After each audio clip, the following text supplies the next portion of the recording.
എന്താണ് മനുഷ്യ ഇപ്പോഴത്തെ കാലത്തെ പിള്ളേരെ എന്നാ നോക്കാ പേപ്പറിൽ. എടാ ഇതൊരു കഴുതയുടെ പടമാണല്ലോ. എടാ ഈ കഴുതേനെ വരക്കുമ്പോ മര്യാദക്കുള്ളൊരു കഴുതയെ വരക്കണം. ഇതെന്താ ഒരു ഗർഭിണിയായ ഒരു കഴുതയാണല്ലോ ഇത്.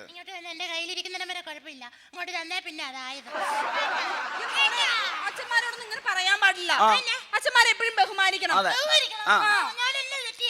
നിനക്ക് എന്ത് സംശയം ഉണ്ടെങ്കിൽ ചോദിച്ചാൽ അച്ഛൻ പറഞ്ഞു തരും. എന്ത് വേണേ അച്ഛൻ എവിടാ ജനിച്ചേ?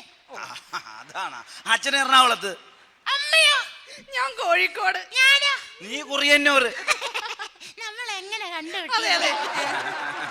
അതുകൊണ്ട് വേറൊരു ചോദ്യം, ഒരു സംശയം.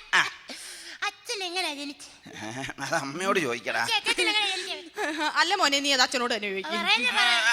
അച്ഛൻ തന്നെ പറഞ്ഞുതരാം. പണ്ട് വളരെ പണ്ട് വലിയൊരു ഭൂമി കുലുക്കം ഉണ്ടായി. മനസ്സിലായില്ലേ? ഭൂമി കുലുക്കം ഉണ്ടായപ്പോ ഭൂമി ഇങ്ങനെ പൊളർന്ന്, അപ്പൊ അതിൽ നിന്ന് ഇങ്ങനെ ഒരു കൊട്ട പൊങ്ങി വന്ന് ആ കൊട്ട തുറന്നപ്പോ അതിനകത്തൊരു കുഞ്ഞു വാവ.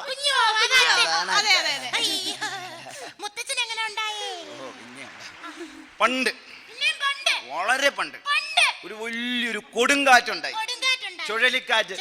അപ്പൊ ഒരു കൊട്ട ഇങ്ങനെ ആകാശത്ത് ആ കൊട്ട വന്ന് വീടിന്റെ മുമ്പിൽ നിന്നപ്പോ ആ കൊട്ട തുറന്നപ്പോ അതിനകത്തൊരു കുഞ്ഞു വാവ. ശരി, നിനക്ക് ഇത്തരം ചോദ്യങ്ങൾ മാത്രമേ ഉള്ളൂ. ആണല്ലേ? പണ്ട് വളരെ പണ്ട് വലിയൊരു കാറ്റും മഴയും വന്നു. അപ്പൊ ഈ മഴയത്ത് വെള്ളം ഒഴുകി വന്നപ്പോ അതിനകത്ത് ഒരു കൊട്ടയുണ്ടായി. ആ കൊട്ട ഒഴുകി നമ്മുടെ വീടിന്റെ മുമ്പിൽ വന്ന് ആ കൊട്ട തുറന്നപ്പോ അതിനകത്തൊരു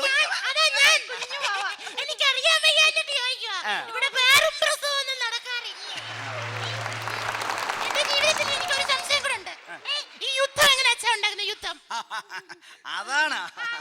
ഞാൻ ദിവസം തന്നോട് പറയില്ലേ പേപ്പർ വായിക്കണം പേപ്പർ വായിക്കണം. പേപ്പർ വായിക്കാറുണ്ട്, പക്ഷേ അതിനകത്ത് ഷക്കീലയുടെ ഫോട്ടോയേ ഉള്ളൂ. നമ്മുടെ രാജ്യം ഇന്ത്യ. ഉദാഹരണത്തിന് നമ്മുടെ എതിർ രാജ്യം എന്തിനാ പാകിസ്ഥാൻ വരെ പോണത്? നിന്റെ തള്ള ഇവിടെ നിപ്പണ്ടല്ലോ. നിന്റെ തള്ള അടുത്ത വീട്ടിൽ പോയി ഒരു 10 കോഴി മുട്ട അടിച്ചു മാറ്റി. അതെ, എനിക്ക് പുറത്തു പോയിട്ട് അടിച്ചു മാറ്റുന്ന സ്വഭാവം ഇല്ല. ഒരു കാര്യം ചെയ്യ്, എന്റെ പോക്കറ്റിൽ നിന്ന് ഒരു 150 രൂപ അടിച്ചു മാറ്റി. മനുഷ്യ, എന്റെ സ്വഭാവം നിങ്ങൾ മാറ്റി. ഇയാൾ എന്നെ പണ്ടത്തെ സ്വഭാവം എടുപ്പിക്കുന്നത്. ഞാൻ ഒരു കാര്യം ചെയ്യ്, നിന്റെ തള്ള അടിച്ചു മാറ്റി നോക്ക്. നിങ്ങളുടെ തള്ള അടിച്ചു മാറ്റി എന്ന് പറയാൻ പറ്റില്ല. നിങ്ങൾ എന്ത് പറഞ്ഞാലും എന്റെ തള്ള അടിച്ചു മാറ്റി എന്ന് പറയണേ. എന്റെ തള്ളനെ തന്നെ പറ്റി പറഞ്ഞ എന്റെ സ്വഭാവം മാറും കേട്ടോ. നിങ്ങളുടെ വീട്ടുകാരെ പറഞ്ഞപ്പോ നിങ്ങൾക്ക് പൊള്ളിയല്ലേ? എന്റെ വീട്ടുകാരെ പറഞ്ഞാൽ എനിക്ക് പൊള്ളും. ഇയാള് ശരിയാവില്ല. ഇയാളുടെ തള്ളനെ പറ്റി എനിക്ക് സ്വഭാവം നന്നായിട്ട് അറിയാം, അതുകൊണ്ടാ പറഞ്ഞത്. ഈ നാട്ടുകാർക്ക് മൊത്തം അറിയാം. അയാൾ ഭ്രാന്തായിട്ട് 4 മാസം ആശുപത്രി ഭ്രാന്തായിട്ടല്ലേ കിടന്നുള്ളൂ. നിന്റെ അച്ഛനെ പോലെ ജയിലിൽ കിടന്നിട്ടില്ലല്ലോ. എന്റെ അപ്പനെ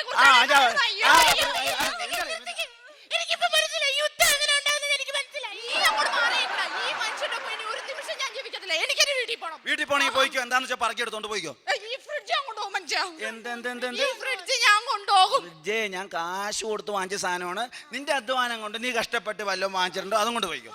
അങ്ങനെയാണെങ്കിൽ ഞാൻ ഗ്രൈൻഡർ കൊണ്ടുപോകും. ഗ്രൈൻഡറേ ഞാൻ ഇൻസ്റ്റാൾമെന്റ് വാങ്ങിച്ച സാധനമാണ്. ഞാൻ നേരത്തെ പറഞ്ഞല്ലോ, നീ അധ്വാനിച്ച് കഷ്ടപ്പെട്ട് ബുദ്ധിമുട്ടി വല്ലതും ഉണ്ടാക്കിയിട്ടുണ്ടെങ്കിൽ അതും കൊണ്ട് പോയിക്കോ. നമുക്ക് പോകാം.